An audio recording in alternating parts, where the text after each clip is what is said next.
ወዶችዬ የምወዳችሁ እንዴት አላችሁልን? በሌላ በቆንጅዬ ፊልም መተናል። ፊልሙ እንደምትወዱት እርግጠኛ ነኝ።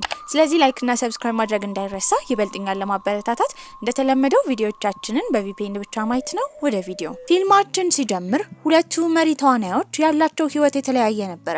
ለምሳሌ ሺዮ የምታስበው ሰዎች መኖር ያለባቸው ቅንጡ ህይወት እና የፈለጉትን ማድረግ እንደሚችሉ ብትናገርም፣ ሌላኛው ደግሞ ሊን ዌይ ነበረ።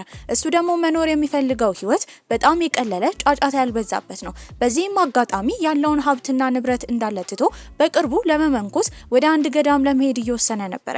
እንደ ድንገት ሁለቱም የተገናኙት አንድ ድርጅት ውስጥ ነው። ሺዩ በቅርቡ የማርኬቲንግ ስራ ልሰራ ስለሆነ ሊን ዌይ አባቱ የሚያስተዳድረው ድርጅት ውስጥ ያላትን ስራ ለመጨረስ ወደዛ ሄዳ ነበረ። የተገናኙትም ሊፍት ውስጥ ነው። ታዲያ እሷም እንደ ድንገት ሊፍቱ በሚነቃነቅና መምራት በሚጠፋበት ጊዜ ባልተገባ መልኩ ሰውነቱን ስለነካችው ከመደንገጡ የተነሳ ምን እያደረገች እንደሆነ ይጠይቃታል። እሷም በተደጋጋሚ ይቅርታ ትጠይቃለች። ነገር ግን ለስብሰባው ቸኩላ ነበረ።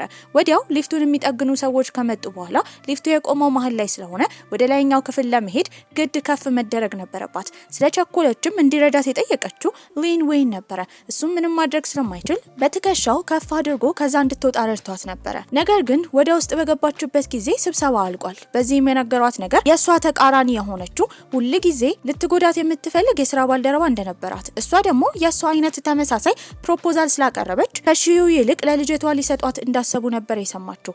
ብትለምን ብትጠይቃቸው እሺ አላሉም ነበረ። በመቀጠልም ወደ ውስጥ የመጣው ሊን ዌይ ነበረ። አባትየውም የሊን ዌይን ውሳኔ የሙልክስና ህይወቱን በሚሰማበት ጊዜ ተናዶ ነበረ። ታዲያ የእናትየው ወንድም እንዳለ ሊን ዌይ እዚህ መጥቶ ድርጅቱን ካላስተዳደረ የእናትየው ወንድም ወይም አጎቱ ያንን ድርጅት ስለሚወስደው አባትየው እዚሁ እንዲቀር እየለመነው ነበረ።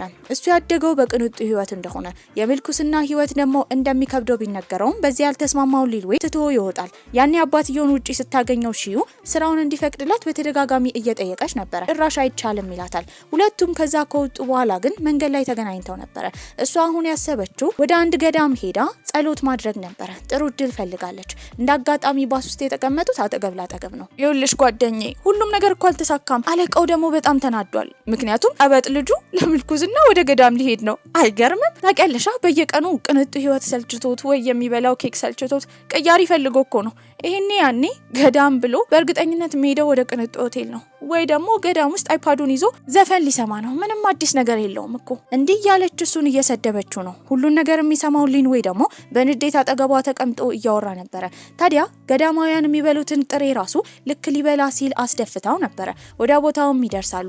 እዛም በምትራመድበት ጊዜ ብዙ ደረጃ ስለነበረ በታኮ ወክ ማድረግ ከብዷት ነበረ። በዚህም በጣም ይደክማታል። ታዲያ ወለም ሲላት ገና ለገና ዞሮ እርዳታ ይሰጠኛል ብላ ብትጠብቅም ዞር ብሎ እንኳን አላያትም ነበረ። በዚህም እግሯን በጣም እያመማት እንደሆነ በተረዳበት ጊዜ ቀለል ያለ ጫማ አምጥቶ ይሰጣታል። እሱንም አድርጋ ትራመድ ጀመረ። ታዲያ ወደዛ ገዳምም ትንሽዬ ቤት ነበረች። አባትየውም ሊን ዌይን ለማግኘት ቀድሞ ሄዶ ነበረ። አባትና ልጅ በሚያወሩበት ጊዜ የተረዳችው እስካሁን ስታማው የነበረው የአባትየው ቀበጥ ልጅ ብላ ይሰየመችው ሊን ዌይ እንደሆነ ነበረ። አባትየውን ውጪ ስታገኘውን በተደጋጋሚ እንዲቀጥራት እየጠየቀችው ነው። ጥያቄውን እንኳን አላስጨረሳትም ነበረ። ጥሏት ይሄዳል። በዚህ መንደሩ ላይ እየተራመደች እያለ ሰማይ ተከፍቶ ዝናብ ይዘንብ ጀመረ። ያኔ ግራ ተጋብታለች። እያለቀሰች ነበር ስትራመድ የነበረው። ጥላ ስላልያዘች በቅርቡ ያለውን አንድ ላስቲክ ለመልበስ በምትሞክርበት ጊዜ ጥላውን ይዞ የመጣው ሊን ዌይ ነበረ። ያንን ላስቲክ ያለበሰው ለአትክልቶቹ እንደሆነ ቢነግራትም እሷ ግን ከአትክልቶቹ እንደምትበልጥ እየተናገረች ነበር። ውዱ ቦርሳዋ በወደቀበት ጊዜ እሱን ለማውጣት ስትሞክር ደግሞ እዛ አካባቢ ያለ እንጨት ላይ የተሰካ ሚስማር እግሯን ይወጋታል። ያኔ መጮህ ጀመረች። ነገሮች እየተደራረቡባት ነው። ሁኔታዋን የተረዳው ሊን ዌይም ወደ ውስጥ እንድትገባ ያደርጋታል። ልብስም እንድትቀይር ሰጥቷት ነበረ። ታዲያ እሱም እግሯን ለማከም የባህል ሕክምና መድኃኒቶችን እያዘጋጀ ነበረ። ቆይ ቤት ውስጥ እንዴት መብራት የለም? ሲቀጥል ደግሞ ኤሌክትሪክ እንኳን የለም። ስልክ፣ ቲቪ፣ ምንም ነገር የለም። በእርግጠኝነት ታውቃለህ አይደል? አንድ የተናደደ ተኩላ ወደዚህ ቢገባ በ3 ደቂቃ ውስጥ ህይወታችን ያበቃል። መሞታችንንም ማንም የሚያውቅ አይመስለኝም። እሱም እግሯን ያክምላት ጀመረ። በጣም ስላመማት ግን እግሯን ወደ ላይ ስታደርግ አገጩን ነበር የመታችው። በዚህም ደንግጣ አገጩን ለማየት ስትጠጋው ተቀራርበው አይን ላይን እየተያዩ ነበረ። የሁለቱም መቀራረብ ያየው አባትየው ሊን ዌይ ወደ ድርጅቱ እንዲመለስ ሺዩ ትክክለኛ ቁልፍ እንደሆነች አስበው ነበረ። እሷም ቤት በምታድርበት ጊዜ ሌሊት ላይ ተነስታ በጣም ስለበረዳት እሳት ለማያያዝ ያለውን መጽሐፍ ለፊት አግኝታ መቅደድ ጀመረች። ይህንን ያየው ሊንዌይ በጣም ይናደድባታል። ኖትቡኩ ለሱ በጣም አስፈላጊ እንደሆነ በዚህም ቶሎ ብላ እያስቸገረች ስለሆነ በቀጣይ ቀን እንድትወጣ ማስጠንቀቂያ ሰጥቷት ነበር። ታዲያ እሱን ለመከተል ወደ ውጪ ስትወጣ ደግሞ እባብ ነበር ያየችው። በዚህም ትጮህ ጀመረ። እሱም ዝም እንድትል በተደጋጋሚ እየነገራት ነበረ። ከሱ ጩኸት የተነሳ በጣም ማልቀስ ጀመረች። ህይወት ሚዛናዊ እንዳልሆነች ይሄ ሁሉ የተፈጠረው በሱ አባት እንደሆነ እሷ ምንም አይነት ከሌሎች ጋር ከባለስልጣናት ጋር ግንኙነት ስለሌላት ፕሮጀክቷን እንኳን ሊሰማ እንዳልፈለገ እየተናገረች ነው። ሀዘን ላይ እንዳለች የተረዳውም ሊንዌይ የምትበላው ምግብ ይሰጣታል። ነገር ግን በቀጣይ ቀን ከአባትየው ጋር ስትገናኝ ትልቅ ስራ ነበር ያቀረበላት። በእርግጠኝነት ከነሱ ጋር ፕሮፖዛል እንደምትፈራረም፣ ይሄም የሚሆነው ግን በአንድ ወር ውስጥ ሊንዌይ ወደ ድርጅቱ ከተመለሰ ብቻ እንደሆነ ነበር የተነገራት። እሱ ደግሞ አሁን ላይ የሙልኩስና ስልጠና እያደረገ ስለሆነ ከዚህ ልታስተጓጉል አትችልም። ይሄ ነገር የማይሆን እንደሆነ ነበር የተረዳችው። የሱ እናት ሙት ዓመቷ በቀጣይ ቀን ስለሆነ ወደ መቃብር ስፍራው አባትና ልጅ ሄደው ነበረ። ታዲያ አባትየውም ሲመክረው የነበረው እናትየው የሞተችው በሱ ምክንያት እንዳልሆነ በዚህም ራሱን ጥፋተኛ እንዳያደርግ ነበር። ያኔ አጎትየው ይመጣል። ታዲያ አባትየው ወይ ልጅየው ለእናትየው ሞት ምክንያት እንደሆኑ እየተናገረ ነበር። ታዲያ ምንም ቢሆን በቅርቡ ድርጅቱን እንደሚወስደው ካልሆነ ሊንዌይ እንዲመለስ እያስጠነቀቀ ነበር። ሊንዌይ ግን ምንም አልመሰለውም። እናትየው ከዚህ ቀደም የምትተክለው አትክልቶች ጋር በመሄድ ለመቆፈር እየሞከረ ነበረ። ታዲያ የመጀመሪያ ወጥመዷን ለማዘጋጀት የተዘጋጀችው ሺዩም ወደሱ ትቀርባለች። ልታግዘው እንደምትፈልግ በመናገር አካፋ ይዛ ትኮተኩት ጀመረ። ታዲያ እሱ ሊያናግራት አልፈለገም። ዞር ብላ ልታናግረው ስትል ግን በአካፋው ጭንቅላቱን ነበር የመታችው። በዚህም የጥፋተኝነት ስሜት ተሰምቷት አጠገቡ ቁጭ ብላ የቁስል ፕላስተር ታደርግለታለች።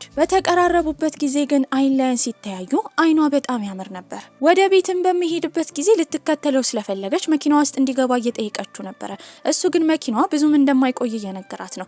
በዚህም ምን አገባኝ ብላ እየነዳች እያለ ግን መሀል ላይ ይቋረጣል። እሷም መኪና ውስጥ በነበረችበት ጊዜ የሆነ ሰው ሲመጣ ነበር ያያችው። ሌባ ነው ብላ በማሰብም ቦርሳዋን ይዛ ትቀጠቅጠው ጀመረ። ታዲያ በሌላኛው በኩል ጭንቅላቱን ስለጫረችው ሌላ ቁስል ፕላስተር አድርጋ ነበረ። የተበላሸ መኪናዋን የሚጠግንና ወደ ከተማው ይዛው ትሄዳለች። ይኸውልሽ ወደ ከተማሽ ብትመለሽ ይሻልሻል። እኔ እንደሆነ እዚሁ ነው የምቀረው። ወደ ድርጅቱ መቼም አልመለስም። እሷ ግን ተስፋ አልቆረጠችም። በቀጣይ ቀን የራሷን ድንኳን ጥላ ውጪ እየጠበቀችው ነው። በመቀጠልም የሚጣፍጡ ምግቦችን እንደ ስጦታ ትሰጠዋለች። አብራው ምግብ መብላት እንደምትፈልግም ነበር የተናገረችው። ታዲያ ያመጣው ምግብ ግን በጣም ይመር ነበረ። በዚህም የተነሳ ከማውራቱ ላግዷት ነበር። እነዛ ምግቦችም ራሱ ተክሎ ያሳደጋቸውና የሰራቸው እንደሆነ እየተናገረ ነበረ። ይሄ ነገር ለሷ ከባድ ቢሆንም ግድ ያለማውን ለማሳካት እዚህ መቆየት ነበረባት። ከጓደኛዋም ምክር እየጠየቀች ነው። እሷም 10 እሱን ማማለያ መንገዶች ነግራት ነበረ። አንደኛው ጸጉሯን መበተን ነው። በዚህም ጸጉሯን ከበተነች በኋላ እሱን ለማማለል እየሞከረች ነበረ። ያደናቀፋት በመምሰልም ሄዳ ደረቱ ላይ ነበር የተለጠፈችው። ስርዓትሽን ይዘሽ ተቀመጪ። የተቀባሾች ቶ ደግሞ ትንኝ ይሰበስብብሻል። ያን ቀን አሻፈረኝ ብላ ድንኳን ውስጥ ነበር ያደረችው። እሱ ደግሞ መተኛት ከብዶት ስለሷ እያሰበ ነበረ። ስለሷ በማሰቡ በጣም ይናደዳል። በቀጣይ ቀን ቀጥታ እሱ ጋር ከመጣች በኋላ የሰራቸውን ባህላዊ ድስቶቹን ላይ እየሰባበረችበት ነበረ። በንዴትም እንድትወጣ ነበር የነገራት። ታዲያ ወደ እሱ እርሻ በሄደችበት ጊዜ ግን የተከለው የሻይ ቅጠል እንዳለ ጠውልጎ ነበር። ይህንን ያደረጉት ሆን ብለው ከተማው ሰዎች እንደሆኑ በሰማችበት ጊዜ እሱ ሲመጣ እሱን ደግፋ ትከራከር ጀመረ። ያኔ የከተማው አስተዳደር ነበር የመጣው። ከዚህ ቀደም ረድታው ስለነበረ እሷን ደግፈው ሰውየው ቆሞ ነበር። ነገር ግን እሱ እዚህ ከተማ እንዲቆይ የሀገሪቱ ነዋሪዎች አይፈልጉም ነበር። ታዲያ እሷን መንገድ ላይ እየተራመደች እያለ ሴቶች ስለሷ እያወሩ ነው። የሊንዌይ እናት ከዚህ ቀደም የከተማውን ሰው ከርታ ከሰው ጋር ኮብልላ እንደሄደች ከሊንዌይ ብትርቅ ጥሩ እንደሆነ እየመከሯት ነበር። ለቢዝነስ የሚሄድበት ቦታ ስላለ በመኪና ልትወስደው ነበር። እሱ ግን እምቢ ይላል። ታዲያ ባሱ እንደማይሰራ በሰማበት ጊዜ ግን አማራጭ ስለሌላው መኪና ውስጥ ገብቶ ነበር። ቢዝነሱን እስኪጨርስ እዛው ቁጭ ብላ ነው የጠበቀችው። በዚህም ሲወጣ ተገርሞ ነበር። በቀጣይ ቀንም እንደተለመደው ድንኳኗ ስለተኛ ስትል ግን ትንኞቹ እያስቸገሯት ነበር። በዚህም ትንኝ መከላከያ መድኃኒት ያመጣላታል። ጠዋት ላይ ደግሞ አንዴ ውሃ ልጠጣ አንዴ ምግብ ልብላ እያለች እሱ ጋር ታሳልፍ ነበረ። የሚማረውን የሙልኩስና ትምህርት ራሱ አጠገቡ ቁጭ ብላ ትማራለች። በዚህ መቀራረብ የተነሳ የምትወደውን ፍራፍሬ ራሱ እሷ ሳትጠይቀው ከዛፍ እየቀነጠሰ ይሰጣት ነበረ። በዚህም ደስ ይላታል። አሁን ተራራው ላይ ስለምትቆይ ብዙ ብር አስፈልጓት ነበረ። በዚህም ትልቅ ብድር ስላለባት ጓደኛዋ ጋር ተመልሳ ሄዳ ለመክፈል እየሞከረች ነበረ። እሱ ግድ ከዛ መውጣት የሚችለው በእርግጠኝነት ከከተማው ሰዎች ጋር ሰላም ሲፈጥር እንደሆነ በማሰብም የስራ ባልደረባዋን ይዛ በመሄድ ምግብና መጠጥ አዘጋጅተው ይህንን ያዘጋጀላቸው ሊንዌይ እንደሆነ ተናግራ ከሰዎቹ ጋር እየተደሰቱ ነበረ። ታዲያ ሲጠሉት የነበሩ ሰዎችም አሁን ፈገግ እያሉ እየጋበዙት ነበረ። ይህንን ያየው ሊንዌይ ደስ ይለዋል። ጠጥታ ሰክራ ስለነበረ ማታ ላይ ስማዋለች። ታዲያ እሱም ከእንቅልፉ የነቃው ጠዋት እግሩ ላይ ተኝታ ነበረ። በተፈጠረው ነገር እሷ ስታስታውስ ምንም አልደበራትም። ያደረገችው ነገር ልክ እንደሆነ አስባ ነበረ። እሱ በሌላ በኩል ደግሞ ጠዋት የተፈጠረውን ሲያስታውስ እሷ እግሩ ላይ ተኝታ እጇን ይዟት ስለነቃ በተፈጠረው ነገር እሱ ደግሞ ተናዶ ነበር። ራሱንም ለማረጋጋት እየዋኘ ነበረ። በዚህ ጊዜ ግን የመጣችው እሷ ናት። ታዲያ እሱን እያፈላለገችው ነበረ። ታዲያ ከውሃ ውስጥም ብዙ መቆየት ስላቃተው ከሷ ለመደበቅ ቢሞክርም ወደ ላይ ሲወጣ ታያለች። ታዲያ እሷም ስታየው በጣም ብትደነግጥም ምግብ እንዲሰራላት እየጠየቀችው ነው። እምቢ ሲላት ግን ቪዲዮ ከቀረጸችው በኋላ ድረገጽ ላይ እንደምትለቀው ታስፈራራው ጀመር። እሱም ሊያስደነግጣት ከውሃው ይወጣል። ሁለቱ ተቀራርበው ሳሉ ግን የከተማው ነዋሪ የሆነች ሴት አይታቸው ነበረ። ታዲያ ሺዮም ስለሱ በምትጠየቅበት ጊዜ ፍቅረኛዋ ነው ብለው ሰዎቹ የጠረጠሩትን ጥርጣሬ አረጋግጣላቸው ነበረ። በዚህ የተነሳ የከተማው ነዋሪዎች ምልኩስናን እያሰደበ ስለሆነ ከከተማው እንዲሄድ በአስተዳደሩና በምክትል አስተዳደሩ አማካኝነት ተነግሮት ነበረ። እሷም ወደ ከተማ ተመልሳለች። አሁን ያሉባት የተለያዩ የቤት ኪራዮች፣ ብድሮች አናቷ ላይ ወጥተው ነበረ። እንዴት ብላ መክፈል እንዳለባት አላወቀችም። ታዲያ ሊንዌይ ጋርም ለመሄድ ምግብ አዘጋጅታ ነበር ሄደችው። እሱ ግን በመኮሳተር ነበር የተቀበላት። እዛች ከተማ ውስጥ ስለነሱ እያስወራች ስለሆነ በንዴትም ድጋሚ እንዳትመጣ በመናገር በሩን ይዘጋባታል። ያመጣችውንም ምግብ ራሷ ቁጭ ብላ ከተመገበች በኋላ ብዙ ስፕራይት ሁላ ጠጥታ ነበረ። በሩ ጋርም በመሄድ በጣም ሞልቃቃ ሰው እንደሆነ የሱ ቅንጡ ህይወት ምን አይነት እሷ ህይወት እንደምትኖር እንዲረዳ እንደማያደርገው እየነገረችው ነው። በዛ መሃል ግን ሆዷን አሟት ነበረ። በዚህም ራሷን ስትስት ይዟት ሄደው ወደ ሆስፒታል ነው። ከታከመች በኋላ ግን እዛ የመጣችው የሷ የቀድሞ ፍቅረኛና ከዚህ ቀደም የስራ ባልደረባዋ ሆና ሀሳቧን የሰረቀችባት ሴት ነበረች። ታዲያ ደሃ እንደሆነች ልጅቷ እየተናገረች እያለ ሀብታም እንደሆነች ሊንዌይ ደግሞ ፍቅረኛዋ እንደሆነ ለማስመሰል በመሞከርም ምግብ እንዲያመጣላት ታዟለች። እሱ ግን ተቆጥቶ ማስመሰሉ ላይ እንደማይሳተፍ ተናግሮ ነበረ ጥሏት ሄደው። ታዲያ እሷም ሁሉ ነገር ስልችት ብሏት ነበረ። እሱ በሌላ በኩል እየተራመደ እያለ ከዚህ ቀደም ምኞቷን ጽፋ የቋጠረችውን ሪቫን ነበር ያገኘው። ሲያነባውም የምትንተራስበት ትከሻ እንደምትፈልግ ብቻዋን ዓለምን መጋፈጥ እንደከበዳት የሚያሳይ ጽሑፍ ነበረ። የጥፋተኝነት ስሜት ስለተሰማውም እሷን ለማግኘት ተመልሶ ይሄዳል። የሷ የስራ ባልደረባ ራሱ ለሷ ብሎ ገንዘብ ተበድሮ አሁን ከየትም ማክፈል ስላቃተው ከስራው ሊለቅ ነበረ። በዚህም እሷ እንደምንም ብላ ገንዘቡ እንደምታመጣ እየተናገረች ነው። መንገድ ላይ የተገናኘችው ከሊንዌይ ጋር ነበረ። እሱም የምትወደውን ምግብ ቅድም እንዳዘዘችው ሊገዛላት እንደመጣ ይነግራታል። ተመልሶ መምጣቱ ብቻ ሳይሆን ለሷ ብሎ እንዲህ ማድረጉ በጣም አስደስቷት ነበረ። ሰው ሲንከባከባት የመጀመሪያ ጊዜ የሆነ ያህል ነበር የተሰማት። ሕክምናዋንም እስክትጨርስ አብሯት ነበረ። ወደ ቤት ሲመለሱ ደግሞ አንድ ዳክዬ በጠፋችባቸው ዳክዬ ፋንታ ገዝታ ነበረ። ሁለቱም ቁጭ ብለው ዳክዬዋን ስም ይሰጧት ጀመር። ታዲያ ለዳክዬዋን ቤት እየሰሩ እያለ ስለደከመው እዛው ይተኛል። ጠረጴዛው ሊመታው ሲል ግን በእጇ ይዛው ነበረ። በዚህም እሱ ምን እያደረገች እንደሆነ ይጠይቃታል። አዋቃለሁ፣ ምንም አንተን ለመርዳት በሞክርም አንዴ እንኳን ልፋቴን አታይልኝም። ታዲያ በቀጣይ ቀንም የሰማችው ሊንዌይ እቃውን ጠቅልሎ እንዲወጣ በከተማው አስተዳደር እንደታዘዘ ነበረ። በዚህም ሰውየውን ለማግኘት ትሄዳለች። ሰውየው ከዚህ ቀደም ውለታ ውላለት እሷን ቢወዳትም በአሁኑ ግን የሁሉም ሰው ውሳኔ ስለሆነ ምንም ማድረግ እንደማይችል ይነግራታል። ታዲያ እሱም ከዚህ ከተማ የሚያሄድበት ምክንያት ከተማ ውስጥ የሚያድገው ቡና ቢሆንም እሱ ደግሞ ሻይ መትከል ስለሚፈልግ ነበረ። ይሄን ደግሞ የከተማው ነዋሪዎች አይፈልጉም። ታዲያ የሱ የሻይ እርሻ ደግሞ በጣም እየተወለገ ነው። ታዲያ የሻይ ቅጠሉ እስኪያድግ ከጠበቀች ደግሞ ሙሉ ለሙሉ ገንዘቧን ልታጣ እንደሆነ ገብቷት ነበረ። አባትየውንም በመጨረሻ ለማማከር በምትሄድበት ጊዜ ያንን ተክል መትከል እንዲያቆም ካልሆነ ደግሞ እርሻውን እንድታበላሽበት ነበር ትዕዛዝ የሰጣት። ምክንያት ለመፍጠር ባሰበችበት ጊዜ እንዳመማት ትናገራለች። ታዲያ ሙቀትም ከሙቀት መስጫ እየወሰደች ሰውነቷን ትኩሳት እየጨመረች ነበረ። እሱም መድኃኒት ሲሰራላት እጁን ሁላ ቆርጦ ነበር። ይህን ስታይ በጣም ታዝንለታለች። ታዲያ ግን እየዋሸች እንደሆነ በቀላሉ አውቆ ነበረ።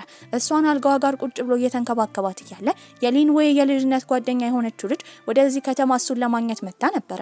ሁለቱን አንድ ላይ ስታያቸው ከመናደዷ የተነሳ ልጅቷ ከፈለገች አንድ ላይ ሆስፒታል እንዲሄዱ ነበር የጠየቀቻቸው።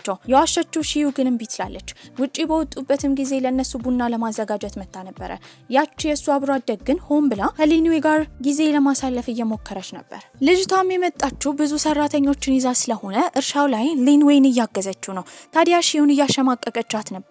ይባስ ብላም ዳክዬዋን ትመታባታለች። ቤትም ዳክዬውን ይዛ ስትሄድ ያቺ የሷ የነሱ አብሮ አደግ ስለ ሺዩ እያወራች ነበር። ቀበጥ እንደሆነች ዳክዬ እንደምትወድ አስመስላ የሱን አይምሮ ለመበረዝ እየሞከረች እንደሆነ ልጅቷ ስለሷ እያወራች ነው። በዚህም ሺዩ በጣም ትናደዳለች። አብራቸው እንኳን ምግብ መብላት ስላልፈለገች ገብታ ክፍሏ ነበር የተኛችው። በተኛችበትም ጊዜ እየመሸ ነው። ታዲያ ዳክዬዋን ግን ካስቀመጠቻት ቦታ ስላጣቻት ውጪ ወጥታ እነሱ እንዳዩት ጠይቃቸዋለች። እንዳላዩ ሲናገሩም እየሮጠች ለመፈለግ ነበር የሄደችው። ምሽት ስለሆነ አደጋ እንዳይደርስባት የፈራው ሊንዌይ ሊሄድ ሲል ግን አብሮ አደጉ ታስቆማለች። ሳይሰማትም ተከትሏት ይሄዳል። ታዲያ ግን እሷ ዳክዬዋን አግኝታ ኮከቦችን እያየች ነበረ። እሱም በመጣበት ጊዜ ጃኬቱን ያለብሳታል። እንዲሄዱ ቢጠይቃትም ፊቱን አዙሪያ ያሳየችው ወደ ሰማይ ነበረ። እሱ ግን ከሰማይ ይልቅ እንደ ኮከብ የሚያበራው አይኗን እያየ በጣም ተገርሞ ነበር። በቀጣይ ቀንም የሊንዌይ አጎት የከተማውን ሰዎች ለማግኘት መጥቶ ነበረ። ታዲያ የሚያመርቱትንም ቡና እያየ ነው። ነገር ግን የሰማው ሊንዌይ ሻይ እያመረተ እንደሆነ ነበረ። በዚህም እሱን ለማግኘት ይሄዳል። ድሮ ወደሚኖሩበት ቤት ከወሰደው በኋላ የሊንዌይ እናት እንዲሁም ያጎትየው እህት የሆነችው ሴት ምን ያህል እንዳሳደገቻቸው ለዚህ እንዳበቃቻቸው። ታዲያ ግን ሊንዌይ አሁን ላይ ሻይ ቅጠል ማምረቱ እናትየውን ከሞት እንደማያድናት እየተናገረ ነበረ። በሌላ በኩል ሺዩና ጓደኛዋ ሲያወሩ ከዚህ ነገር እሱን ማስወጣት የምትችለው የሚተክለውን ተክል ካበላሸችበት ብቻ እንደሆነ ነግራት ነበረ። በዚህም ወደዛ ሄዳ አትክልቱን ለመርገጥ በቆመችበት ጊዜ ህልሙን ማበላሸት ስላልፈለገች አልቻለችም ነበረ። ወዲያው እሱ ይመጣል። ታዲያ እሷም አትክልቱን ልታበላሽበት እንደሆነ ትነግሯለች። ቦታው ትልቅ መብረቅና ዝናብ ስለነበረ ጃኬት አልብሷት እንድትቀመጥና እሱ ስራው እንደሚሰራ ነግሯት ነበረ። በዚህም አትክልቱን ለማበላሸት በመሞከሯ ምንም አልመሰለውም። እሷ ግን ከመቀመጥ ይልቅ አብራ እየረዳችው ነበረ። እነሱ አሁን እየተቀራረቡ ነው። በቀጣይ ቀን ምግብ ሰርቶ ቁርስ ያመጣል። ነገር ግን ሁሌ እንደይነት ምግብ እንዳይመገብ በማድረግም የስትሮበሪ ማርማራታ ነበር የሰራችለት። በዚህም እሱ ወዶት ነበረ። ታዲያ ለሌላ ቀኑም እንዲሆን በተለያዩ እቃዎች እያደረገች እያስቀመጠችለት ነው።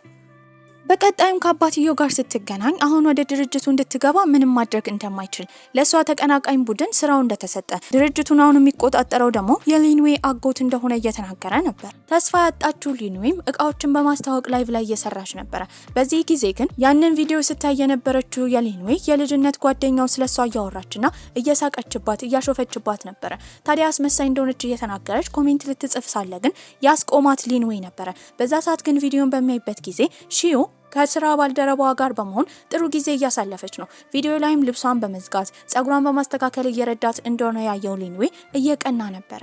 ታዲያ ግን ብዙ ኮሜንቶች እየተጻፉ ነው። ሺዩ ከስራ ባልደረባዋ ጋር አብራ ብትሆን አንድ ላይ እንደሚያምሩ እየተነገረ ነበረ። በዛ ሰዓት እንደ ድንገት ወይን ስትጠጣ ልብሷ ላይ ይፈስባታል። በዚህም ልብሷን እየጠረገች እያለ ላይቭ ላይ መሆኗን ረስታ ያንን ልብስ እንደተበደረችው መክፈል እንደሚያቅታት እየተናገረች ነው። በመቀጠል ደግሞ የምትበላው ሬስቶራንቱ ስለሆነ ሾርባ ውስጥ ዝንብ ነበር ያገኘችው። ሰዎቹንም ስትከሳቸው የነገሯት ነገር ሆን ብላ ከተቀናቃኝ ሬስቶራንት እንደመጣችና ስማቸውን እያበላሸች እንደሆነ ነው። ሁሉም ነገር ስለተደራረበባት በንዴትም ሁሉም ሀብታም ሰዎች አንድ እንደሆኑ ይሄም ሬስቶራንት እንዲሁም እሷ የምትሰራበት አሁን ልትሰራ ደግሞ ፕሮፖዛል ያስገባችበት የቡና ፋብሪካ ራሱ አንድ አይነት እንደሆኑ በንዴት ተናግራ ነበር። ያለችበት ሁኔታ ጥሩ ስላልሆነ ሊኑ ቀጥታ ወደዛ ነበር የሄደው። ታዲያ እሱም ሬስቶራንቱን ከሶ የምግብና ደህንነት ተቆጣጣሪዎች ወደ ቦታው መጥተው ሬስቶራንቱ እንዲዘጋ አድርገው ነበረ። እሷ ትንሽም ስለሰከረች ከስራ ባልደረባዋ ጋር በመሆን አንድ ላይ ይዘዋት የሄዱት ወደ ሊንዌይ ቤት ነበር። ልጁም እዛ ለማደር ነበር ያሰበው። ታዲያ እቃዋን ሰብስባ በቀጣይ ቀን ለመሄድ ስለወሰነችም የእሱም አባት ስለማይረዳት ምንም ማድረግ ስላልቻለች እሱን ትሰናበተው ጀመር። ታዲያ በቀጣይ ቀንም የቦርድ ስብሰባ ላይ በነበረችበት ጊዜ እንዳበቃላት አስባ ነበረ። ላይቭ ላይ ስማቸውን አበላሽታለች። በዚህም ጥፋቷን እንዳለ ለመቀበል በተረዳችበት ጊዜ የመጣው ሊንዌይ ነበረ። እዛ ድርጅት ለመስራት ባይስማማም መምጣቱ እራሱ ለአባትየው ትልቅ ነገር ነበረ። አጎትየውም ሊንዌይን ባየበት ጊዜ ደፍሮ ወደዚህ ይመጣል ብሎ ስላላሰበ እንዲሄድ ቢነግረውም ሊንዌይ ግን የተናገረው ትክክለኛ ህይወቱንና የስራ ህይወቱን መለየት እንዳለበት ነበረ። ታዲያ እሷም ትንሽም እንኳን ጭላንጭል ተስፋ ተሰጥቷት ነበረ። የአሁኑ ፕሮጀክት ወደ እሷ እንደሚሰጥ አስባለች። ከተማ ውስጥ ወክ እያደረጉ ነበረ። እሷም ስልክ ልትገዛለት ፈልጋለች። እሱ ግን እምቢ ነበር ያለው። ግን በፈለግኩ ሰዓት አንተን አለማግኘት በጣም ያስጠላል፣ ስልክ ቢኖርህ እኮ ደስ ይለኛል። ይህንን ሲሰማ ነበር እሺ ያለው። ታዲያ እሱም ግን ከተለያዩ ስማርትፎኖች የመረጠው ጠቅጠቅ የሆነውን ስልክ ነበረ። በዚህም በእርግጠኝነት ዋሻ ውስጥ መኖር የሚገባው ሰው እንደሆነ እያሰበች ነው። ሙሉ ለሙሉ ስራውን ስላላገኘች አሁንም እሱ ጋር ነበር መሆን የነበረባት። የተለያዩ እቃዎችን አዛ እቃ የሚያመጣው ሰውዬ ሊያጭበረብራት እየሞከረ ነው። ሊረዳት የመጣው ያኔ ሊንዌይ ነበረ። በዚህም ሰውየውን ጠምዝዞ ከመሬት ሲያጋድመው እሷ ደግሞ በደስታ እጁን ይዛው ነበረ። የሁለቱም መቀራረብ ያየችው የሊንዌይ የልብ ጓደኛ ተናዳ ነበረ። እጁን ስለያዘችው ሊንዌይ ራሱ በጣም ደንግጧል። ታዲያ በቀጣይ ቀን ቤቱን እያስጠገነችው ነበረ። ኤሌክትሪክ ሁላ ለሷ ብሎ እንዲገጠም ፈቅዷል። ታዲያ ግን የቤቱ የቅጥቀጣ ጩኸት ራሱ ላይ ትኩረት እንዳያደርግ ስላደረገው ለመቆጣት በሚወጣበት ጊዜ እሷ የሰጠችው ድምጽ ወደ ውስጥ የማያስገባ ኢርፎን ነበረ።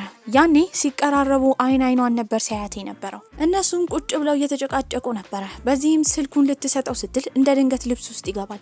ልታወጣለት ስትሞክር ግን ያኔ የመጣው የእሷ የስራ ባልደረባና የሊንዌይ የልብ ጓደኛ ነበሩ። ሁለቱ ወንዶች አንድ ላይ ነበር የሚያድሩት። ታዲያ ግን የእሷ ስራ ባልደረባ የሆነው ሺዩዌ የሚባለው ልጅ ሊንዌይን አይወደውም ነበር። ምክንያቱም ሺዩን ይወዳታል። በቀጣይ ቀን ሁለቱ አንድ ላይ እንዳይሆኑ ሺዩዌ የቻለውን እንዳለ እያደረገ ነበር። እሷም ይህን ስታይ በቻለችው መጠን ከዛ ቦታ የስራ ባልደረባ እንዲሄድ ለማድረግ እየሞከረች ነበረ።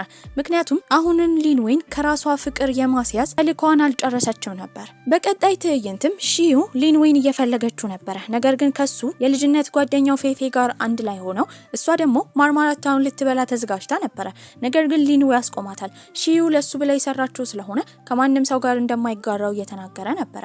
በዚህም የተነሳ ፌፌ የጠየቀችው ሺዩን እንደሚወዳት ነበረ። እሱ ግን እንደማይወዳት፣ በመካከላቸው ምንም አይነት ግንኙነት እንደሌለ ይናገራል። በዚህም በጣም ደብሯት ነበረ። የእሷ ስራ ባልደረባ ሺዩና የሱ የልጅነት ጓደኛው ፌፌ ከዛ መሄድ ነበረባቸው። ታዲያ ሺዩዬ መንገድ ላይ እየሄደ እያለ ከዚህ ቀደም ለሺዩ እንደ ስጦታ የሰጣትን እጅግ በጣም ቅንጡ የሆነ ቦርሳ ሸጣው ነበረ። የሸጠችውን ከዚህ ቀደም የተበደረችውን ብድር ለመክፈል ነው። እሱም ድጋሚ ሊገዛላት ነበር ያሰበው። እሷም ክፍሏ በነበረችበት ጊዜ ከባድ ዝናብ እየዘነበ ስለሆነ ጣራው እያፈሰሰ ነው። እሱንም ትጠራዋለች። ትኩስ ሻይ ይዞላት መጥቶ ነበረ። በዛ ሰዓት አይን ላይን ሲተያዩ ግን እሷ ነበር የሳመችው። በዚህ ነገር በጣም ይደነግጣል። በዛ ሰዓት ተመልሶ የመጣው ሺዩዌ ነበረ። ሁለቱን አንድ ላይ ሲያያቸው በዛ ሁኔታ በጣም ተናዶ ነበር። ምንም ቢሆን ግን በአሁኑ ሊንዌይ ወደ ኋላ ማለት አልፈለገም። ጠዋት ተነስቶ ብርድ ልብስ እያራገፈ እያለ እሷን በፈገግታ እያየችው ነበረ። በዚህም ቀርባ የያዘውን ሸንበቆ ልትይዝ ስትል እጃቸው ሲነካካ በጣም ደንግጠው ነበር። እርሻው ላይም በነበረበት ጊዜ የመጣው የሊንዌይ አጎት ነበረ። በዚህም ስለ እህቱ ህልም እንዳየ፣ ህልሙ ላይም ስትናገር የነበረው ስለ ልጇ ሊንዌይ እንደሆነ፣ ምን ነው ለምን ረሳኸኝ? ታዲያ አላማህን ሳታሳካ ፍቅር ያዘህ እያለች ስትጮህ እንደነበረ እየነገረው ነው። ይሄን የሚያደርገው አይምሮን ለመረበሽ ስለሚፈልግ ብቻ ነበረ። ይሄንን የሻይ ማሳ የመስራት አላማውን መቼም እንደማይሳካ፣ መሬቱ የተፈጠረው ለቡና ብቻ እንደሆነ እየነገረው ነበረ።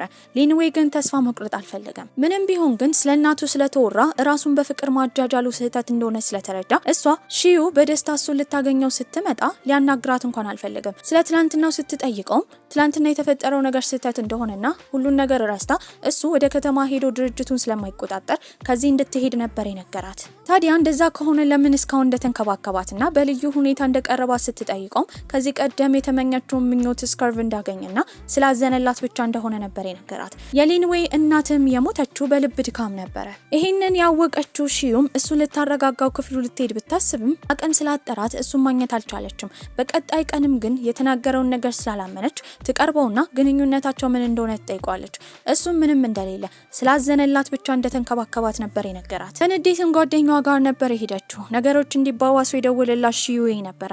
ለማርኬቲንግ ስራ ለቀረጻ የመረጠችውን ቦታ ተቀናቃኝ ቡድናቸው እየቀረጸችበት እንደሆነ ትሰማለች። ወደዛ ስትሄድም ልጅቷ ምክትል የከተማውን አስተዳደር በገንዘብ በማታለል ነበረ ቦታው እንዲፈቀድላት ያደረገችው። ሺዩን በጣም ትናደዳለች። ሰውየውም ሆን ብሎ እነ ሺዩዌ የያዙት ካሜራ ላይ ቡና ደፍቶባቸው ነበረ። ሚሞሪውንም አውጥታ እስካሁን የቀረጹት ነገር እንደተበላሹ አስባ ነበረ። ሺዩዌም ነገሩ እንደሚያስተካክል ይናገራል። የከተማው ሰዎችም አንድ ላይ ተሰብስበዋል። ምክትል አስተዳደሩም ሲናገር የነበረው ሊንዌይ ከዚህ መባረር እንዳለበት ነበረ። አሁን ግን የከተማው ሰዎች ከሊንዌይ ጋር እየተቀራረቡ ስለሆነ ሀሳቡን አልደገፉትም። በዚህም ግማሹ ይባረር ግማሹ አይባረር እያለ ነበረ። እሱ የተከላቸው የሻይ አትክልቶች አካባቢ አንድ ሰውዬ ይታይ ነበረ። ከትንሽ ቆይታ በኋላ የተሰማውም ዜና ሙሉ ለሙሉ የተከላቸው እጽዋቶች እንደተበላሹ ነበረ። ይህን ዜና የሰማችውም ሺዩ እየሮጠች እሱ ጋር ትሄዳለች። ታዲያ በዚህም ልትረዳው እንደምትፈልግ በከፋው ጊዜ አብራው እንደምትሆን እየተናገረች ነበረ። እንደ ትናንት ብዙ ነገር ተናግሯት አሁን ተመልሳ መምጣቷ በጣም አስገርሞታል። በቀጣይ ቀንም ታሪኩን እየነገራት ነበረ። ከዚህ ቀደም እዛ ማሳ ላይ ብዙ ጊዜ የሚተከለው የሻይ ቅጠል እንደሆነ፣ ታዲያ ግን ከቆይታዎች በኋላ የእሱ እናት አንድ ሀሳብ ታመጣለች። እሱም ቡና እንዲተከል ነበረ። ቡና ከተተከለ በኋላ ያንን የገበያ ጥናት ያደረጉ ተቀናቃኝ ቡድኖቻቸው እነሱም ቡና እየተከሉ የዚህ ከተማ ገቢ በጣም ቀንሶ ነበረ። ብዙ ሰዎችም ጥፋተኛ ሲያደርጉ የነበረው እናትየው ነበረ።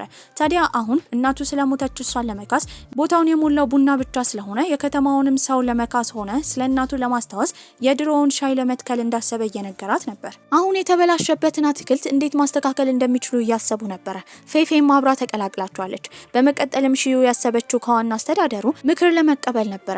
እሱም አረሞቹን እንዳለ ብቻዋን ከነቀለችና በአጭር ሰዓት ካመጣችለት ምክሩን እንደሚነግራት ያሳውቃታል። በዚህም እሺ ብላ ለረጅም ሰዓት ያንን እያደረገች ነበረ። ሊንዌይም እሷ የምትከፍልለትን መስዋዕትነት በሰማ ጊዜ ወደዛ ይመጣል። ሰውየውም ተኝቶ ስለነበረ አንድ ላይ ረድቷት አረሙን እንዳለ ለቅመው ጨርሰው ነበረ። ሰውየው ግን በእርግጠኝነት እንደተረዳዱ ስላሰበ ምክሩ እንደማይናገር ሲናገር እነሱም ተስፋ ቆርጠው ሊሄዱ ሲሉ ግን በዚህ መሃል ስራ እየሰራ ሊንዌይ እግሩ አካባቢ ተቆርጦ ነበረ። ይህንን ያየው ሰውዬም ይራራል። አሁንም ግን አልነገራቸውም ነበረ። ታዲያ ሺዩዌ የሊንዌይ እግር ላይ መድኃኒት እያደረገ ነው። እሱን ስለሚጠላው ብቻ ፋሻውን በከባዱ ነበር የጠቀለለው። በዚህም በእርግጫ ይመታዋል። ታዲያ ግን ይሄንን ያየችው ሺዩ ቀስ ብላ ፋሻውን ትጠቀልለለታለች። ተስፋ ያልቆረጠችውም ሺዩ አሁንም የሄደችው አስተዳደሩ ጋር ነበረ። ከዚህ ቀደም የሊንዌይ እናት እዚህ በነበረችበት ጊዜ አስተዳደሩ የልብ ጓደኛዋ እንደሆነ፣ ታዲያ አሁንም ውስጡ ደግነት መኖሩ ስለማይቀር እንዲረዳቸው እየጠየቀችው ነበረ። እሱም አትክልቶቹን በስነስርዓት ማጽዳት እንዳለባቸው ነበር የተነገራቸው። ታዲያ አቧራውን ለማራገፍ ደግሞ እያንዳንዱን እየለቀሙ መስራት በጣም አድካሚ ቢሆንም እሷ ግን የከተማውን ሰዎች እንዳለ ይዛ ነበር የመጣችው። ጥሩ ጊዜ እያሳለፉ ስራውን በስነ ስርዓት ጨርሰው ነበረ። በሰውየው ምክርም አማካኝነት እጽዋቶቹ አሁን እየተመለሱ ነበር። ሰርተውም ከጨረሱ በኋላ እሷን እያያት እጁን ያስቀመጠው ጭንቅላቷ ላይ ነበረ። በጣም ታተኩሳለች። ወደ ቤትም ይወስዳታል። ጉንፋን የያዛት ቢመስለውም እሷ ግን የወር ግዴታዋ ስለመጣ እንዳመማት እየተናገረች ነው። በዚህም ሙቅ ውሃ እያፈላ ሻይ እያፈላ እየተንከባከባት ነበር። የረዷቸውን ሰዎችም ለመጋበዝ ብዙ ምግብ ሰርተው ነበረ። በቀጣይ ቀንም የተናደደው የከተማው ምክትል አስተዳደር ለሊንዌይ ሲናገር የነበረው ከዚህ ቀደም የሻይ ቅጠሎቹን ሰው ቀጥረው ያበላሹበት እነሱ እንደሆኑ፣ ይህንን የሚያደረጉት ከከተማው እንዲርቅ ለማድረግ እንደሆነ፣ አሁንም ግን ተስፋ እንዳልቆረጠ እያወሩ ነበረ። ይሄንን ቢሰማ እሱ ምንም አልመሰለውም። እሱ ይሄን የሚያደርገው ለእናቱ መታሰቢያ ብቻ እንደሆነ እየተናገረ ነበረ። ታዲያ ሺዩም ስትፈልግ የነበረው ከዚህ ቀደም ቀረጻ ያደረገችበትን ቪዲዮ ያስቀመጠችበትን ሚሞሪ ካርድ ነበረ። የትም ልታገኘው አልቻለችም። መሳቢያውን በምትከፍትበት ጊዜ ያየችው ግን ሺዩዌ ከዚህ ቀደም የሸጠችውን ቦርሳ ገዝቶ አምጥቶላት ነበረ። ታዲያ እሱ እንዳደረገ ስትረዳም ከዚህ በኋላ እንዳትሸጠው እየነገራት ነበር። ሚሞሪውን ቢጠፋ ድጋሚ ቀረጻ ያደርጋሉ። ታዲያ የመጨረሻ ቀኑ እየደረሰ ስለሆነ ተቀናቃኝ ቡድናቸውን ለማግኘት ነበር የሄዱት። ልጅቷን በጣም ቀበጥ ነበረች። መቼ ፕሮጀክቱ እንደሚገባ እንድትነግራቸው ከፈለጉ ይቅርታ እንዲጠይቋት እየተናገረች ነው። ታዲያ እነሱም ይቅርታ ይጠይቃሉ። እሷም ቀኑ እንደተራዘመ ነበር የተናገረችው። ስራዋንም ጨርሳ ከሺዩዌ ጋር እያወራች ነበረ። ታዲያ እሷ እዚህ ከተማ መኖር እንደደከማት ቅንጡ የሆነ ገላ መታጠቢያ ቦታ ስለምትፈልግ ወደ ቤቷ ልትሄድ እንደሆነ እየተናገረች ነበረ። ይህን በሰማበት ጊዜ ቶሎ ብሎ መስራት የጀመረው ለእሷ የሚሆን ሻወር ቤት ነበረ። ይህንን ያየችው ግን የእሱ የልብ ጓደኛ ፊፌ በጣም ከመቅናቷ የተነሳ ገላዋን ልትታጠብ ወደ ውስጥ መግባት እንደምትፈልግ ብትናገርም እሱ ግን እምቢ ነበር ያለው። መጀመሪያ እንድትገባው የሚፈልገው ሺዩ እንደሆነ ይናገራል። ታዲያ ሺዩም ስትመጣ ይሄንን ስታይ ለሷ እንዳደረገላት በማሰብ ተደሳስታ ነበረ። ወዲያው ግን ፌፌ ሆን ብላ ፎጣ ከጠቀለለች በኋላ ይሄንን ነገር ለነሱ ስላደረገላቸው ያመሰገነችው ነበረ። ይሄንን የሰማችው ሺዩ ግን በጣም ትናደዳለች። ለሷ ብሎ ምንም ነገር እንደማያደርግ ነበር የተረዳችው። እሱም መለማመጥ ስለሰለቻትም እቋን ሰብስባ ነበር የሄደችው። ታዲያ ቤት ውስጥ ብቻውን በነበረበት ጊዜ ስለሷ ነበር የሚያስበው። ክፍሏ እየሄደ ይቀመጣል። አባቱም እሱን ሊያገኙት መጥተው ነበረ። በዚህም እንደ ሺዩ አይነት ሴት በብዙ ዓመት አንድ የምትገኝ ስለሆነች መቼም ቢሆን እሷን መተው እንደሌለበት ነበር የተነገረው። እሷ ግን አልሄደችም። ቀረጻዋን ለመጨረስ ብላ በአቅራቢያው ያለች አንድ ሴትዮ ቤት ማደር ጀምራ ነበረ። ይሄንን ያወቀው ሊንዌይ ወደዛ ሾርባ ይዞ ይመጣል። ያንን ሾርባ ሲሰጣትም አልፈልግም በምትልበት ጊዜ ሲታገሉ የደፋባት ላፕቶፓ ላይ ነበረ። ታዲያ እሷም እንዲርቃት ከሱ መራቅ እንደምትፈልግ በጩኸት ነበር የተናገረችው። አዝኖም ከዛ ይሄዳል። ነገር ግን እሷን ያሳደረቻት ሴትዮ ደካማ እንደሆነ ሁለቱ አንድ ላይ እንዲሆኑ ምክንያት እንደምትፈጥር በመናገር በቀጣይ ቀን ለሷ ልጅ ሰርግ ይሆን ዘንድ ስጦታ እንዲገዙ አንድ ላይ ሁለቱን ይዛቸው ትሄዳለች። ሙሉ ቀን አብረው እያሳለፉ ነው። የሷ ልጅ ስላልመጣች ራሱ በሷ ፋንታ ሺዩ የሙሽራ ቀሚስ እየለካች ነበረ። እሱም ሱፍ ይለብሳል። አንድ ላይ ተጠጋግተውን ፎቶ እንዲነሱ ተደርገው ነበር። እነሱም እርስ በርስ እየተያዩ ነው። አሁን አይኑን እያየች ግን ከሱ መራቅ እየከበዳት ነበረ። ከዛ ቦታ ግን ቶሎ መሄድ ነበረባት። ቪዲዮዋን የምታቀርብበት ቀን ደርሷል። እስከዛሬ የቀረጸችውን ቪዲዮ ታሳያለች። ተቀናቃኝ ቡድኗ ማሳይታ ነበረ። ልጅቷ ግን ተገላልጣ ሙሉ ፎከስ ስታደርግ የነበረው ስለሷ ውበት እንጂ ስለምታስተዋውቀው ቡና ወይም ሻይ አልነበረም። ይህንን ያስተዋሉት አባትየው ናቸው። በመቀጠል የሺዩ በሚቀርብበት ጊዜ ግን በጣም ስርዓት የያዘ ቆንጆ ቪዲዮ ነበረ። ነገር ግን ይህንን አሸናፊ ለመወሰን ዩቲዩብ ላይ እንዲለቀቅ ብዙ ቪዲዮ ያለው ሰው እንደሚያሸንፍ ነበር የተነገራቸው። ውዶችዬ እናንተስ ይሄ ቪዲዮአችን ቫይራል እንዲወጣ ላይክ እያደረጋችሁ ነው? ከዛም በኋላ ግን ቪዲዮ ተለቆ ቫይራል የወጣው የተቀናቃኝ ቡድኗ ነበረ። ይሄንን ያየው ስለሷ የተጨነቀው ሊንዌይም ወደ ድርጅቱ መጥቶ ነበረ። በዚህም የሚያውቃቸው ሰዎች የሷን ቪዲዮ ከፍ እንዲያደርጉለት ጥያቄ ያቀርብ ጀመረ። የሷ ቪዲዮ በጣም እየጨመረ ይሄዳል። ይሄንን የሰማው አጎትየው ግን እሷ ከሊንዌይ ጋር ፍቅረኛ ስለሆነች ብቻ እንደማታሸንፍ በንቀት እየተናገረ ነበር። ይህን ስትሰማ አዝና ነበር የወጣችው። እሱም ውጪ እየጠበቃት ነበረ። ታዲያ ለሷ ብሎ ቪው እንደገዛላት አልተናገረችም። ነገር ግን ለሷ ብሎ የከፈለውን መስዋዕትነት ስታይ ደስ ብሏት ነበረ። በሌላ በኩል ደግሞ የሺዌይ እናት ትመጣለች። ታዲያ እሷም ሺዩ ድርጅት ከፍታ ሺዌይን ከቀጠረችው ጊዜ ጀምሮ ሰላም እንዳላገኘ፣ ታዲያ ከዚህ በኋላ የሷ ስራ ባልደረባ እንደሆነና ከድርጅቷ እንደለቀቀ ነበረ እናትየው በቁጣ የተናገረችው። ይሄን ከሰማች በኋላ ነገሮች የተደራረቡባት ሺዌይ መኪና ውስጥ ቁጭ ብላ ስቅስቅ ብላ ታለቅሳለች። ሊንዌይም ከሩቅ እያያት ነበረ። በመቀጠል የሄደችው መጠጥ ቤት ነበረ። እዛም በድብቅ እየተከተላት ነው። አንድ ሰው ሊያስቸግራት ሲል ግን ከሰውየው ጋር ይደባደብ ጀመረ። ሰውየው ከዚህ ቀደም አብረን እንስራ ብሎ ጠይቆት ስለነበረ ሆን ብሎ ስለ እናትየው ስላወራበት ነበረ ልጁን የደበደበው። ሁለቱም ወደ ፖሊስ ጣቢያ ይወሰዳሉ። ያኔ የሊንዌይ በአባትየው የተላከለት ጠበቃ ከዛ ሊያስወጣቸው ይመጣል። በዚህም እነሱ በነጻ ተለቀው ነበር። ሰዓቱ ስለሄደም አሁን ወደ እሱ ቤት መመለስ ስለማይችሉ በድብቅ ይዛው የሄደችው ወደ ራሷ ቤት ነበረ። ጓደኛዋ አጠገብ ስለተኛችም ዝም እንዲል እየነገረችው ነው። ሻወር ለመታጠብ በገባበት ጊዜ ጓደኛዋ ስለተነሳች ወሬና አውራ ስትላት ገላዋን እየታጠበች እንደሆነ እሷ በማጮለቅ ትናገራለች። ወደ ክፍልም ከገቡ በኋላ ከዚህ ቀደም ሲደባደብ እጁ ስለቆሰለ መድኃኒት እያደረገችለት ነበረ። ለመጀመሪያ ጊዜ ስለ ቤተሰቦቿ ትናገራለች። አባቷ ሁሌ እንዲያደረገ እንደሚያክማት እየተናገረች ነበረ። እሱ እጁን ስላመመውም አልጋ ላይ እንዲተኛ፣ እሷ መሬት እንደምትተኛ ነበር የተናገረችው። እንቅልፍ ወስዷት ሳለ ግን እሱ ይመጣል። በዚህም በውበቷ ተገርሞ ቀርቦ ሊስማት ነበረ። ወዲያው ግን ጥፋት እንደሆነ በመረዳትም ይተኛል። እሷ ግን ሆን ብላ ነበረ እንደተኛ ስታስመስል የነበረው። ታዲያ እሱም መልሶ እንደሚወዳት ስትረዳ በጣም ደስ ይላታል። በቀጣይ ቀንም ወደ ሀገሩ እንዲሄድ እየሸኘችው ነበረ። እሺ ወደ እኔ ቤት አትመጪም? ማለቴ ናፍቀሽኝ እኮ ምናምን አይደለም፣ ያው ዳክዬዋ ናፍቀሻታል። እሷም እንደምታስብበት ነበር የተናገረችው። አጎትየውም ሊንዌይን ለማግኘት መጥቶ ነበረ። ታዲያ የሺዩ ቪዲዮ በጣም ስኬት ላይ እንደደረሰ እሷ መቀጠር እንዳለባት እየተናገረ ነው። አጎትየው ከሄደ በኋላ ከከተማ አስተዳደር ጋር አንድ ላይ ቁጭ ብለው እያወሩ ነበረ። ሲያወሩ የነበረው ስለ ሺዩ ነው። በዛ ሰዓት ግን እሷ ትመጣለች። ያው ለትንሽ ጊዜ እዚህ ልቆይ ብዬ ነው፣ ካንተ ጋር መሆን ፈልጌ አይደለም፣ እጅን ስላመመ ትንሽ ልንከባከብ ብዬ ነው። እሱም ገላ መታጠቢያውን ሻወሩን የሰራው ለእሷ እንደሆነ እየነገራት ነበረ። የከተማው ሴትዮም የልጇ ሰርግ ደርሶ ነበር። አንድ ላይ እያከበሩ ነው። ሺዩም በጣም አምሮባት ነበረ። እዛ ሀገር ሙሽሮች አበባ አይወረውሩም፣ ነገር ግን ያላቸውን የአበባ ጌጥ ይወረውሩ ነበረ። በዚህ መሀል ልጅቷ ልትሰጥ የፈለገችው ለሺዩ ቢሆንም ቀንታ የነበረችው ፌፌ ለመወዳደር ተዘጋጅታ ነበረ። ጌምም የተዘጋጀው ሁሉም እግር ላይ ፊኛ እንደሚታሰር፣ ታዲያ ፊኛው ሳይፈነዳበት የጨረሰ ሰው እንደሚያሸንፍ ነበረ። እንደምንም ብሎ ሊንዌይ ሺዩ እንድታሸንፍ እየረዳት ነበረ። በዚህ መሀል ፌፌን ሁላ አናዷት ነበረ። ነገር ግን ያሸነፈው የከተማ አስተዳደር ነው። እሱም የአበባ ጉንጉኑን የሰጣት ለሚስቱ ነበረ። በዚህ መሀል ግን ደስተኛ ሆና ስታጨበጭብ የነበረችውን ሺዩ ሊንዌይ ፍዝዝ ብሎ እያያት ነበረ። ሁለቱ አብረው በሚያሳልፉበት ጊዜ ግን የቀናችው ፌፌ ልታናግረው ስለምትፈልግ ወደ አንድ ቦታ ይዛው ትሄዳለች። እሷም በመጨረሻ ከልጅነቷ ጊዜ ጀምሮ እንደምትወደው ነበር የነገረችው። ብቻዋን የቀረችው ሺዩ ግን በእርግጠኝነት ሊንዌይ ፊት ላይ ፍቅሯን ልትገልጽ እንደሆነ ስለሚያስታውቅ ምን እንዳላት ማወቅ ፈልጋ ነበረ። ከትንሽ ቆይታ በኋላ ሊንዌይ ይመጣል። እሱንም ምን እንዳለ ትጠይቀዋለች። ያልኳትማ ማንም በህይወቴ ላይ ቦታ እንደሌለው እና መኖር የምፈልገው ከሺዩ ጋር ነው ብዬ ነበር የነገርኳት። ታዲያ እሱም እንደሚወዳት ነበር የነገራት። በዚህም በጣም ደስ ብሏታል። ጠዋት ስትነሳ ጉንጯን እየነካት እንደሆነ በማለም ነበር የተነሳችው። በዚህም እውነቱ ከውሸቱ ስለተደባለቀባት እሱ ጋር ትሄድና እውነትም እወድሻለሁ እንዳላት ትጠይቋለች። እሱም ፈገግ ብሎ ትላንትና ማታ እንደነገራት ነበር ያሳወቃት። አብረውም ጥሩ ጊዜ ያሳልፋሉ። ነገር ግን የሚቀየር ምንም ነገር የለም። እሱ አሁንም ኮስታራ ነበረ። ልብ ቅርጽ ሰርታ ስትሮቨሪ ብታመጣለት ራሱ እሱ የተለየ የፍቅር ምልክት እያሳያት አልነበረም። ታዲያ ግን በጣም ተናዳ ስለሱ ፖስት ካደረገ በኋላ በተኛችበት ጊዜ ቀርቦ ያናግራታል። እሷ ፖስት ያደረገችውን ያዩ የመንደር ሰዎችም እንዴት ብሎ ፍቅሩን መግለጽ እንዳለበት ለማስረዳት ቁጭ አድርገው እየመከሩት ነበረ። ታዲያ ልጇን የዳረችው ሴትም ትመጣና እሷ ጋር ቆንጆ ቀሚስ ነበር የሰጠቻት። ያንን ቆንጆ ቀሚስ ለብሳ ማታ ትጠብቋለች። ለመጀመሪያ ጊዜም ልክ እንደ ፍቅረኛሞች ደንሰው ነበረ። ታዲያ እሱም በቀጣይ ቀን አብረው ጊዜ እንደሚያሳልፉ ነበር የነገራት። ነገር ግን የመጣችው ፌፌ ነበረች። ታዲያ እነሱ ጋር አንድ ላይ ሆና አብረው ጊዜ እንዳያሳልፉና የብቻቸው ጊዜ እንዳይኖራቸው በመካከላቸው መሀል እየገባች ነበረ። ያኔ ሊንዌይ ፊፌን ሸውዳትና ይዟት የሄደው ሺዩን ወደ አንድ ቦታ ነበረ። አብረው ምግብ በልተው ውሃ እየተረጫጩ ከከተማው ሰዎች ጋር ጊዜ አሳልፈው ነበረ። ታዲያ ሆን ብላ ፌፌ ራሷን አግልላ ነበረ። በዚህም ግን በቴክስት ስታወራ የነበረው ከሺዩ የስራ ባልደረባ ሺዩዌ ጋር ነበረ።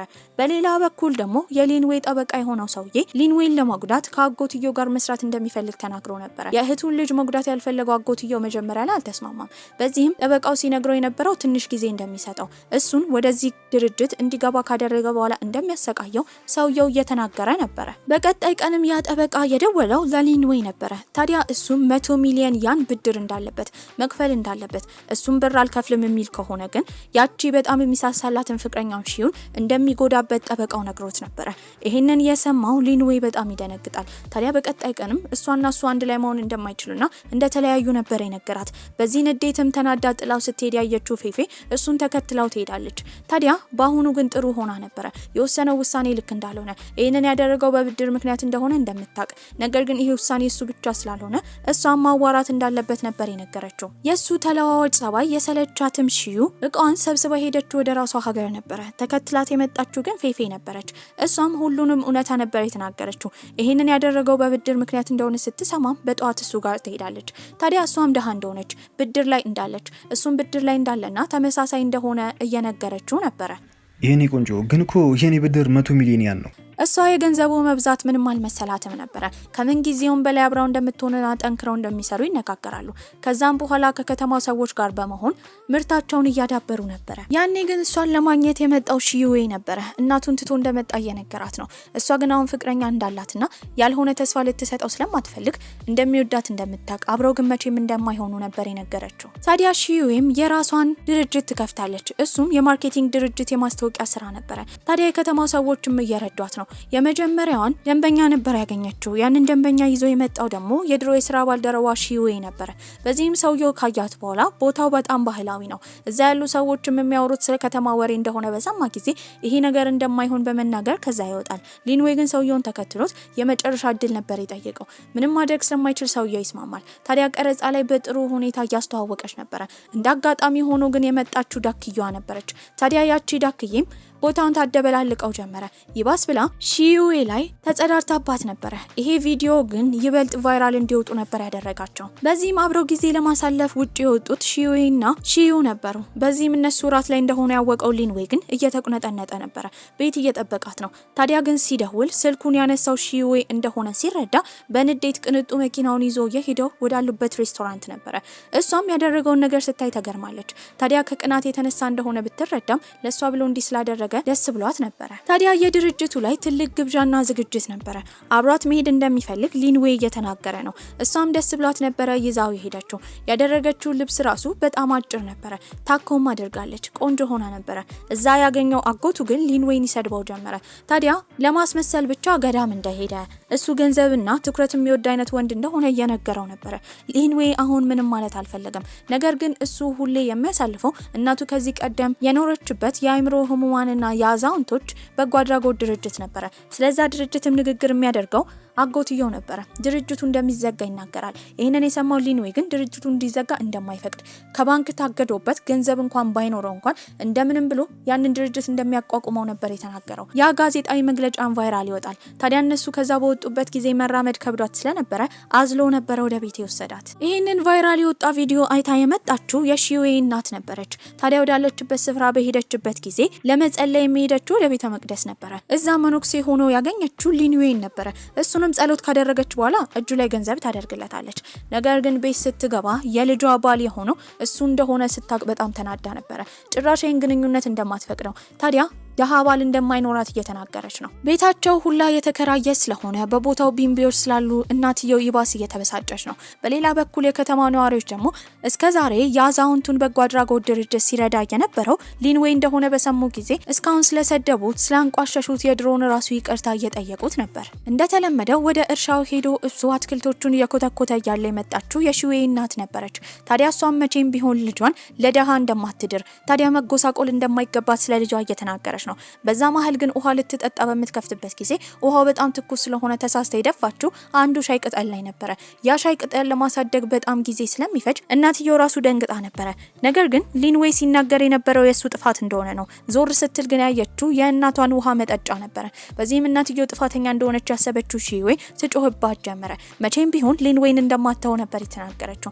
በንዴት ያለችው እናትየውም ስትራመድ እንደ ድንገት እግሯን ወለም ይላታል። ያኔ ሊረዳት የመጣው ሺዌይ ነበረ። እሱም የሺዌይ ስራ ባልደረባ እንደሆነ ሲናገር ወዲያው እናትየው ልጇን መዳር የፈለገችው ለሺዌይ ነበረ። ሁለቱ አንድ ላይ ጊዜ እንዲያሳልፉና ከሊንዌይ ጋር እንድትራራቅ የቻለችውን ታደርግ ነበረ።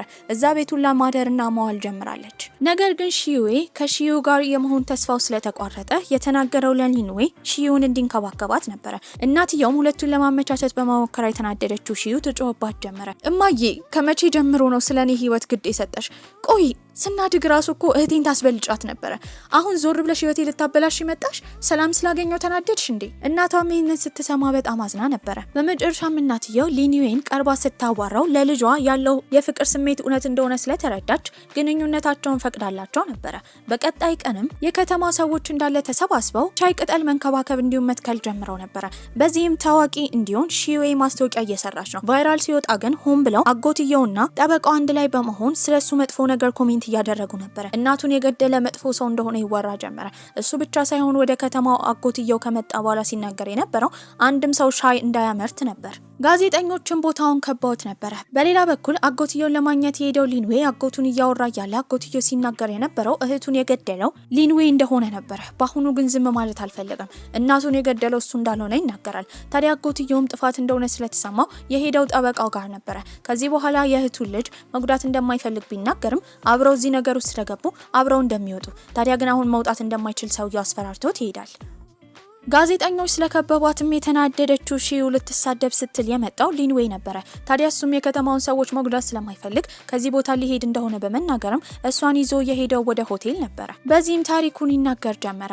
እናቱ ለሞት የዳረጋት እሱ እንደሆነ፣ አንድ ቀን ላይ ብር እንዲልክላት ጥያቄ እንዳቀረበችለት፣ እሱ ግን በስራ በጣም ተወጥሮ እንደነበረ፣ ያኔ ግን እሷ በጣም ብዙ ብድር እንደነበረባት፣ ብድሩም ከከተማው ሰዎች እንደሆነ፣ ታዲያ ግን እሱ ብር ልክልሻለሁ ብሎ ስለረሳው በሰዎቹ ስድብና ጭቅጭቅ ምክንያትም እናትየው ትልቅ የልብ ድካም ይዟት እዛው እንደሞተች።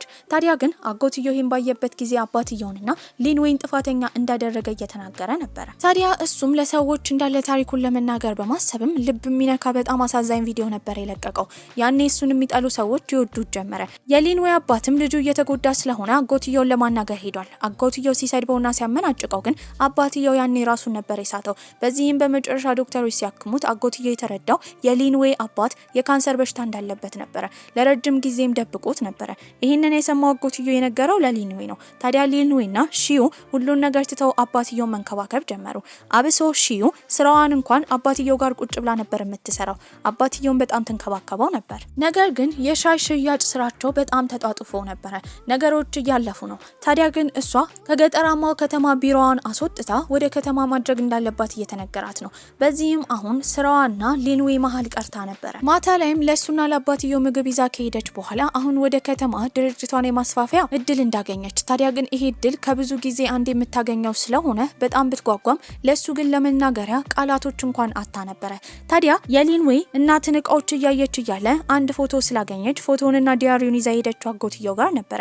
አንድ ላይ የተነሱት ፎቶ ጀርባ ላይም እናትየው የጻፈችው ወንድሟና ልጇ ሊንዌይ በህይወቷ ላይ ትልቅ ቦታ የምትሰጣቸው ሰዎች እንደሆኑ የሚያሳይ ነበረ። በዚህም እስካሁን የሰራው ነገር ጥፋት እንደሆነ አጎትየው ይረዳል። አጎትየው ይቅርታ ለመጠየቅ የሄደው ሊንዌይ ጋር ነበረ። በዚህ የሚታረቁና አባትየው ለመንከባከብ ያስባሉ። ታዲያ በሌላ በኩል ሺዩ ደግሞ ወደ ከተማ ስር የተባለችውን ሀሳብ እንደተወቹ እየተናገረች ነው። በዚህ ሀሳብ ግን ሊንዌይ አልተስማማም ነበረ። ለኔ አባት ብለሽ ለረጅም ጊዜ ስትመኙ የነበረውን ህልምሽን ማበላሸት የለብሽም። የዚህን ከተማ ነገር ለኔ ተይው፣ እኔ እቆጣጠረዋለሁ። መራራቃችን ደግሞ ፍቅራችን ላይ ምንም የሚያመጣው ነገር የለም። ታዲያ ጊዜያቶችም እያለፉ ነው። እሷ አሁን የምትሰራበት ድርጅት ውስጥ በጣም ስኬታማ ሆና ነበረ። ሁል ጊዜ ለሰዓታት በስልክ ያወሩ ነበረ። አንድ ቀን ላይ ግን ከውጪ ሆና ታወራው ጀመረ። ጊዜው ዝናባማ ነው። ልክ ሲያያት ያስታወሰው መጀመሪያ የተገናኙበትን ቀን ነበረ። ብቻቸው ጊዜ ማሳለፍ ቢፈልጉም የከተማው ሰዎች እንዳለ መምጣቷን ሰምተው ቦታውን ሞልተውት ነበረ። ታዲያ እሱም ብቻውን እሷን ማግኘት ስለፈለገ እንዲወጡና እንዳመመው ይናገራል። ለወራትም ተለያይተው ስለነበረ ምሽት ላይ ጥሩ ጊዜ ያሳልፋሉ። ታዲያ ከዛ ጊዜ በኋላ 1 ዓመታት ያልፋሉ። ታዲያ አሁን ሻይ ቅጠልም ሆነ ቡናው አንድ ቦታ ተተክለው ብዙ ስኬትን እያጎናጸፏቸው ነበረ። ሊንዌይና አጎትየውም አንድ ላይ እየሰሩ ነው። ታዲያ እሱም ያለበትን ብድር እየከፈለ ነበረ። የአባትየው የጤንነት ሁኔታም በጣም ጥሩ ላይ ነበረ። አንድ ላይም እንደ ቤተሰብ ያሳልፋሉ። ታዲያ የእናትየው ምኞት እንደተሳካ ለማሳየትም መቃብር ስፍራዋ ጋር ሺዩን ይዞ ሄዶ ነበረ። ሺዩ ግን ነገሮች እያናደዷት ነበረ። ከዓመት በላይ አብረው ጊዜ ቢያሳልፉም ፍቅረኛሞች ቢሆኑም አግቢኝ ብሎ አልጠየቃትም ነበረ። ይህንን በንዴት ለከተማው ሰዎች እየተናገረች ነበረ። ይባስ የሚያናድዳት ነገር ደግሞ ከነሱ በኋላ ሺዩ የተባለ የሷ የስራ ባልደረባና የሊንዌይ የልብ ጓደኛ የሆነችው ፌፌ አሁን ፍቅረኛሞች ሊጋቡ ቀን ቆርጠው ነበረ። በዚህም እሷ ስልችት ስላላት የእሷን መራቅ ማሰብ አለበት ብላ በማሰብም ከቤቱ ሻንጣዋን ጠቅልላ ልትወጣ ስትል በር ላይ እሱ ነበር የተቀበላት። ቦታው በሻማ ልብ ቅርጽ ተሰርቶበት ነበረ። ታዲያ የከተማው ሰዎችም ሳትሄድ ጠይቃት እያሉ እያበረታቱት ነበረ። በዚህም እሱ ተንበርክኮ አግቢኝ ብሎ ይጠይቃታል። እሷም ምሽቷን ትገልጻለች። ታዲያ ከከተማው ሰዎች ጋር አንድ ላይ እያከበሩ ደስተኛ ሆነው ይሄ ቆንጆና ምርጥ ፊልማችን እዚህ ላይ አብቅቷል። ደህና ቆዩልኝ።